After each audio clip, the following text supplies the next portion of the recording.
Eh, una vez más, Virginio Lema, bienvenido. Fernando López Ariñez, bienvenido. Canela Crespo, bienvenida a esta dinámica que recurrentemente hace la carrera de Sociología conjuntamente los docentes y estudiantes en estas dinámicas que nos posibilitan las redes sociales ahora, ¿no? Una vez más, bienvenidos a nuestros panelistas. Tengo un programa elaborado por los estudiantes que me han pasado. Cada comentario va a durar 15 minutos en una primera instancia. Luego de los 15 minutos, entre ustedes va a haber algunas preguntas, ¿no? Y luego ya pasamos a las preguntas de los que están conectados a la red. En ese sentido, el primer comentario es de Fernando López Ariñez, licenciado en Ciencia Política por la Universidad de Buenos Aires. Actualmente, estudiante en la especialización de Estudios Contemporáneos de América y Europa, en la UBA, en la Universidad de Buenos Aires, y en Políticas Públicas para la Igualdad, en la Claxo. Es integrante del proyecto UBACIT, Empate Hegemónico, las nuevas condiciones políticas en América Latina, del Instituto de Estudios de América Latina y el Caribe, UBA. Bienvenido, compañero, y gracias una vez más por participar en esta dinámica que organiza la Universidad Pública del Alto, la carrera de Sociología, algunos docentes y también el centro de estudiantes. Compañero Fernando, tiene 15 minutos. Adelante, le escuchamos. Primero, buenas noches, Ernesto. Muchas gracias al Centro de Estudiantes por la invitación. Un placer estar acá hablando con compañeros de la Universidad Pública del Alto, poder compartir distintos pareceres y opiniones sobre un suceso tan importante para nuestro país, y a su vez también extender el saludo a Canela y a Virginia, que van a ser las otras personas que van a completar el panel, y esperemos que se dé una charla enriquecedora. Respecto al tema elegido, obviamente es un tema del cual la sociedad boliviana no va a poder salir tan fácilmente, porque es un tema que ha calado bastante hondo, dado que ha abierto viejas heridas que ha tenido el país, y a su vez también ha generado divisiones fuertes y que se han visto un poco agudizadas en el periodo de 2020 con la llegada del gobierno de facto. Yo creo que este tema es importante seguir debatiéndolo porque la sociedad boliviana merece un proceso de verdad, memoria y justicia, y sobre todo de reparación para todas las personas que han sido vulneradas en su derecho en todo el año 2020, y que por los cuales nosotros como ciudadanos tenemos la obligación de pedir que se esclarezcan todos los hechos. A su vez también es importante analizar esto porque nos permite a nosotros como bolivianos entender el valor que tiene la democracia en nuestro país y el valor que tienen las instituciones como tales, que no podemos no debatir todo esto, porque esta ruptura del orden democrático, el golpe de Estado, el quiebre de las instituciones bolivianas, lo que ha provocado es un vacío importante, y que ha generado que un grupo haya llegado en ese momento al poder, no elegido por el voto popular, y que haya roto muchas décadas de una construcción que tuvieron históricamente los bolivianos para evitar y que se garantice todo dentro de la democracia, que los bolivianos podamos solucionar, debatir y dialogar todo dentro de estos marcos. Cosa que se ha visto ininterrumpida, dado que un sector de la sociedad ha decidido endurecer su discurso y ha decidido que la vía para llegar al poder ya no era por el voto, sino que se buscaba tratar de deslegitimar y, en este caso, afectar a un presidente que fue electo en 2014 con más del 60%, eso que algunos tratan de olvidar, y tratan de que no se debata más este tema, porque también hay que reconocer que muchos actores pensaban que con la salida de Evo Morales y del MAS en 2019 no se hubiera dado, no estaba en sus planes una victoria electoral en el próximo tiempo y pensaban que esto se iba a saldar y que no iba a haber ningún problema. Pero ahora, con la victoria de Luis Arce y obviamente la demostración del pueblo boliviano, cuál es su preferencia y qué modelo de país y qué objetivos y qué gobierno representa sus intereses, vuelve a poner sobre el debate estas cuestiones. Y creo que a su vez también no solo debatir en torno a los actores políticos de ese entonces, sino también debatir en torno a otros actores que han habido y que han sido parte fundamental para que se produzca el quiebre democrático en 2019. No podemos no debatir el rol de las Fuerzas Armadas, de la policía, el auge de grupos parapoliciales. No podemos mirar a otro lado al rol que tuvieron algunos grupos de comunicación, medios de comunicación, respecto a cómo validaron con las editoriales, las noticias, todo lo que fueron publicando para generar un clima que supuestamente ellos lo pintaban de una transición democrática, pero fue una transición democrática que se generó con tanques en la calle, que días posteriores se mataron a ciudadanos bolivianos, que se reprimió, que se hizo en el Congreso no con el quórum necesario, que se forzó y se provocó que un gobierno entre por la ventana y que después también genere todo lo que fue posteriormente. Y ahí eso es importante que nosotros debamos debatir, sobre todo cuando un proceso de derechización como tal en la región, sobre todo, bueno, en el país que ya no se respeten los pactos democráticos, eso puede poner en peligro cualquier cuestión. Es más, lo vemos actualmente cuando algunos siguen barajando la salida de Luis Arce cuando fue electo hace unos meses atrás con más del 50%. Si hay unos actores dentro de la política boliviana que no son capaces de entender eh, lo que vota la población y que ese voto de la población no está de acuerdo a sus intereses y que no son capaces de respetar las reglas como tal, realmente este proceso que les mencionaba anteriormente tiene que ser fuerte porque no podemos permitir y tiene que ser aleccionador para que no se repita nunca más. Y creo que eso es importante tener en cuenta. Respecto también debatir ya no solo a los actores nacionales como tal, también para que se produzca lo que se produjo en Bolivia hubo también actores en el marco regional y se ha ido también descubriendo con el envío de armamento por parte del ex gobierno de Mauricio Macri en Argentina, del ex gobierno de Lenín Moreno en Ecuador, y que también contribuyeron al deterioro democrático de Bolivia, contrario a lo que los países de la región tenemos que hacer, que es fomentar una integración y fomentar realmente la democracia como tal en la región. Y a su vez no podemos ser ajenos al rol que ha tenido la OEA y principalmente encabezada por su secretario general,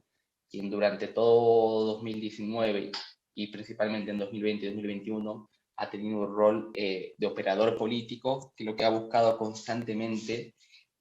en este caso es ensañarse con el tema boliviano y omitir otras cuestiones vinculadas a otros países que se encontraban cercanos en su lineamiento ideológico. Entonces, ese sesgo político con el cual se está conduciendo la OEA provoca que también ya se esté desmascarando todo el rol que tuvieron en la elección de 2019. El rol político que tuvo la misión de observación electoral, la MOE, en Bolivia, y que cada vez surgen más cuestionamientos a lo que antes se lo trataba de presentar como una verdad absoluta y la cual con el tiempo ha ido demostrando que hubo un accionar meramente político y marcado por la ideología de su secretario. Entonces, ahora nos encontramos con dos cuestiones que son fundamentales. Entender, por un lado, que en 2019 no hubo el fraude como monumental, como se lo trata de pintar. Se ha tratado de construir un relato, ese relato se ha ido desgastando con el tiempo y eso a su vez hay que vincularlo también con toda la cuestión vinculada a la violación de derechos humanos que hubo en el país. No podemos entender el periodo, digamos, la denuncia de fraude, toda la movilización que derivó en la salida de un gobierno elegido democráticamente y la continuación de un gobierno no elegido democráticamente que usurpó el poder y que llevó a la violación de derechos humanos y que, como lo señala el reciente informe del grupo de expertos interdisciplinarios independientes de la Comisión Interamericana de Derechos Humanos, que habla de que en Bolivia se dio un proceso de masacre, de violación clara a los derechos humanos, ejecuciones extrajudiciales, y eso tiene que ver con a ese gobierno que lo han tratado de pintar como una transición democrática, y creo que ninguna transición democrática del mundo necesita de esto para poder asentarse, y por lo cual ya de origen vemos cómo esto nació.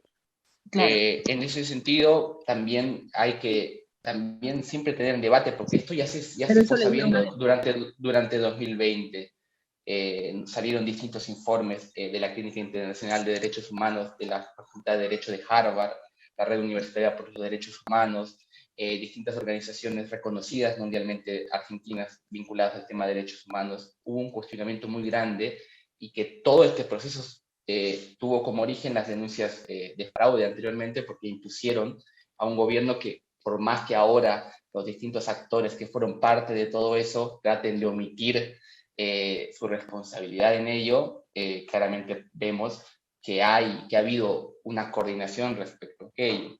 Y ahora un poco adentrándome, ya que no hay tanto tiempo, respecto al informe como tal de la OEA, porque esa es una cuestión a cuestionar. Este informe que fue presentado, el informe final fue presentado muchos meses después de cuando fue la misión de observación electoral, un informe que tiene un claro sesgo intencional, y que obviamente señalaba las irregularidades en el proceso electoral boliviano, donde se señalaban mayormente dos, unas vinculadas al TREP y otras vinculadas un poco a la falsificación de firmas. Pero hay que entender que buena parte de este análisis estaba vinculado en el TREP, pero la OEA siempre omitía evitar o explicar que el TREP nunca fue vinculante, porque el TREP era una herramienta que permitía contar cierta cantidad de votos, y que se había dicho previo a la elección que esos votos nunca iban a superar el 90%, por lo cual se fue generando un relato en torno al TREP, a una cuestión que nunca fue vinculante, que los vinculantes eran el escrutinio final, pero obviamente hubo una estrategia que trató de deslegitimar y desacreditar la votación popular, por lo cual hablamos de un informe que, como lo señalaba anteriormente, tuvo un sesgo importante político para tratar de desestabilizar, y que, bueno, como tal, se convirtió en la principal herramienta para muchos actores políticos y actores, grupos irregulares, para poder deslegitimar y derrocar a un gobierno elegido democráticamente. A su vez, también poco se habla y poco se señala, porque ya ahora muchos dan como si ese informe fuera la verdad absoluta, pero mucha parte de ese informe estuvo vinculado a observar 226 actas, las cuales se denunciaban que algunas fueron llenadas por mismas personas, y que había supuestamente una acción sistemática para fraguar. Si uno se pone a ver los resultados electorales de 2020, en las mismas mesas que la OEA determinó que había un accionar sistemático para falsear la elección, los resultados electorales son iguales,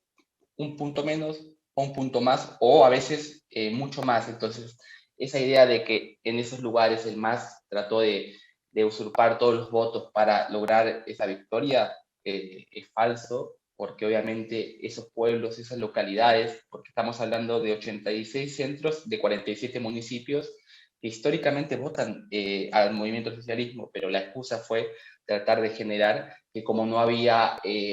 votación en esos sectores de la oposición, llamaba la atención. Un poco pasó en Perú, por ejemplo, cuando se trataba de desconocer la victoria de Pedro Castillo, que algunos decían que por qué en los barrios pobres no existe el voto de Keiko Fujimori,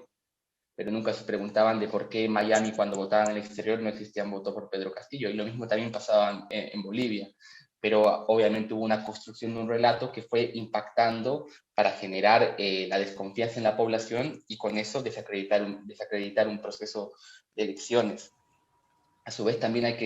poco se habla de eso también, de que si la mayor parte de estos votos observados de estas 226 actas hubieran ido para comunidad ciudadana,